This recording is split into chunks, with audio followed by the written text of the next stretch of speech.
kami membantu untuk memanjangkan pahala wakaf anak.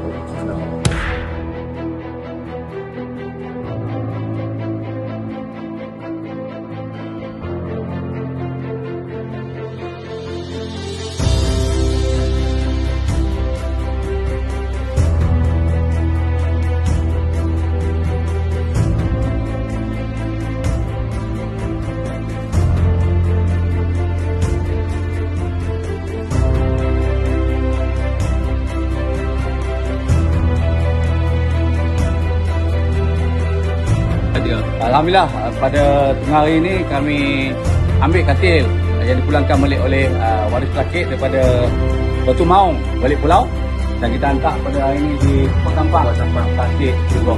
Terima kasih kepada wakaf, kami membantu untuk memanjangkan pahala wakaf anak.